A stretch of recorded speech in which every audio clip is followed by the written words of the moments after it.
One, which of the following best describes the primary purpose of using facial expressions in American Sign Language ASL? A. To replace hand movements entirely. B. To indicate grammar, tone, and emotion. C. To distract the audience. D. To speed up signing. 2. When developing a curriculum for teaching sign language to adults, which approach aligns most with adult learning principles?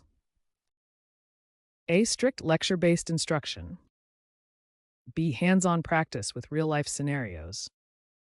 C. Memorization of vocabulary without context. D. Relying solely on textbooks. 3. What is the primary role of feedback during sign language instruction? A. To evaluate only written tests. B. To correct errors and reinforce correct signing. C. To reduce student participation. D. To replace peer interaction. 4. In regulatory compliance for sign language interpreters in a healthcare setting, which is most critical? A. Understanding only casual conversation. B. Confidentiality and accurate interpretation. Using informal slang. D. Avoiding interaction with patients. 5. Which evaluation method best assesses a student's functional use of sign language? A. Multiple choice written exams only. B. Practical signing demonstrations. C. Memorization of dictionary definitions. D. Listening to spoken English only. 6. Which mentoring technique is most effective for improving a beginner's signing fluency? A. Observing experienced signers and providing guided practice. B. Giving long lectures without practice. C. Correcting mistakes publicly in front of others. D. Ignoring minor errors. 7. What is the significance of classifiers in ASL? A. They classify students by skill level. B. They represent categories, movement, and spatial relationships. C. They are decorative symbols. D. They are optional for basic communication. 8. In creating a sign language curriculum, why is it important to include cultural competency? A. Culture is unrelated to sign language. B. Understanding deaf culture enhances communication effectiveness. C. It adds unnecessary complexity. D. It replaces the need for grammar lessons. 9. Which of the following best describes fingerspelling? A. Using gestures for emotions only. B. Representing each letter of a word with hand shapes. C. Pointing randomly while signing. D. Writing words on paper during communication. 10. During an assessment, a student consistently signs sentences without proper facial grammar. Which feedback is most appropriate? A. Ignore it as it is minor. B. Provide specific guidance on integrating facial expressions with signs. C. Advise them to stop using facial expressions. D. Focus only on hand shapes. 11. When teaching sign language to learners with different learning styles, which strategy is most effective? A. Use only visual demonstrations. B. Combine visual, kinesthetic, and interactive methods. Lecture only. D. Assign only written homework. 12. What is the primary purpose of role-playing activities in sign language instruction?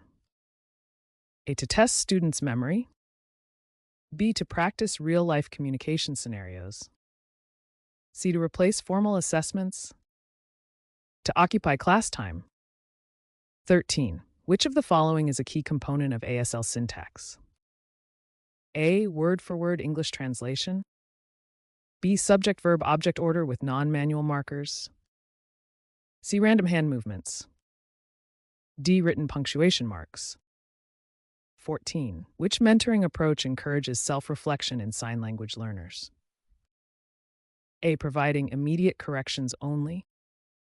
B. Asking students to review and critique their own signing. Ignoring mistakes. Using only peer correction. 15. In a regulatory context, what is a key ethical responsibility of a sign language interpreter in legal settings? A. Offering personal opinions. B. Maintaining impartiality and accuracy. C. Summarizing testimony in their own words. D. Advising clients directly. 16. Which assessment type measures a student's receptive sign language skills most effectively? A. Written multiple choice tests. B. Signing comprehension exercises with video prompts. Oral English recitation. D. Spelling tests. 17. Why is consistency important in teaching sign language? A. Students prefer unpredictability. B. It reinforces learning and reduces confusion. C. Consistency slows down skill acquisition. D. It is only necessary for beginners. 18. Which strategy best supports students with motor difficulties in learning ASL? A. Ignoring physical limitations. B. Modifying hand shapes and providing adaptive techniques. C. Replacing sign language with spoken instruction. D. Excluding them from practice. 19. When assessing curriculum effectiveness, which indicator is most important? A. Student engagement and practical skill application. B. Number of pages in the textbook. C. Time spent in lectures. D. Number of assignments completed. 20. In sign language instruction, what role do peer interactions play? A. They are distractions. B. They provide collaborative practice and social learning. C. They replace instructor feedback. D. They are optional only. 21. Which of the following best explains the concept of directionality in ASL verbs?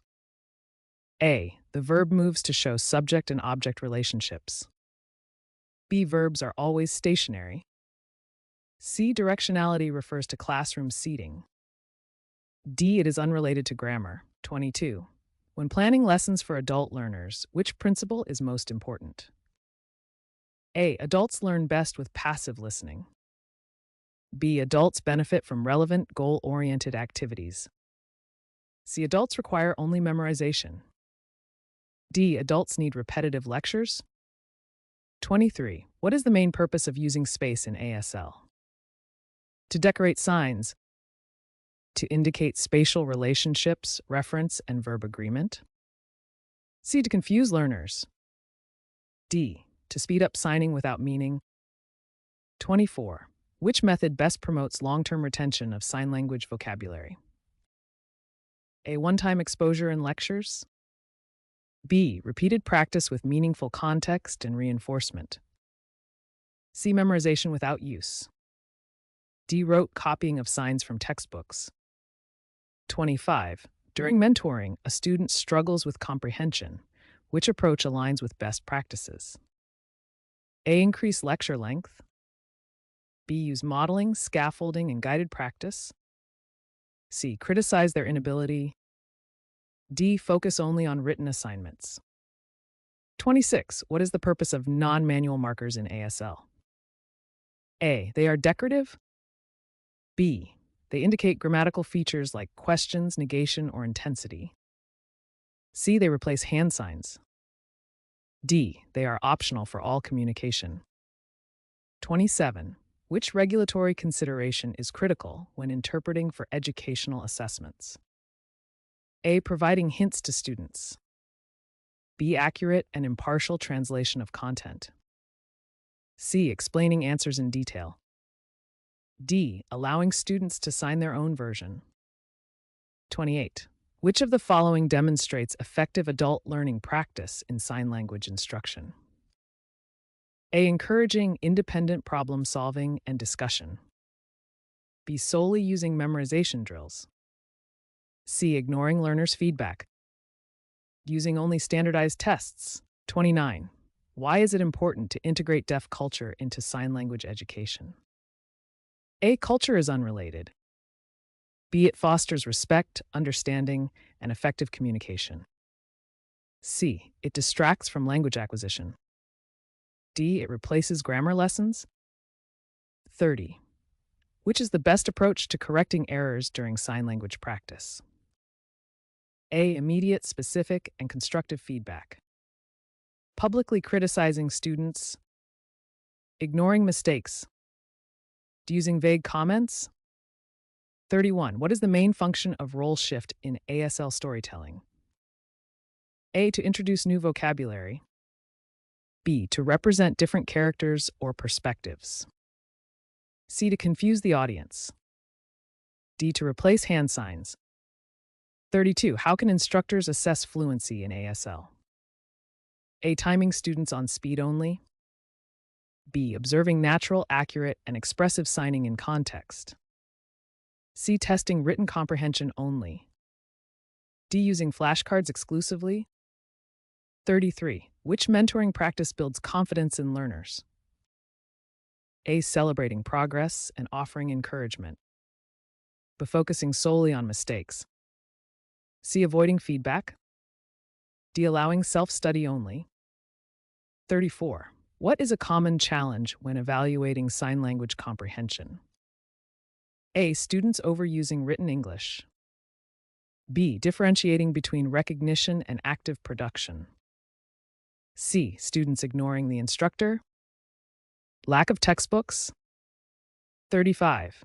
Which principle supports inclusive sign language instruction? A. One-size-fits-all approach.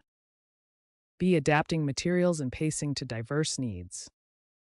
C. Ignoring students with disabilities. D. Using only advanced vocabulary. Which approach best facilitates vocabulary acquisition for adult learners? A. Repetition with context-rich scenarios. B. Isolated memorization without use. C. Listening without signing. D. Using only written lists. 37.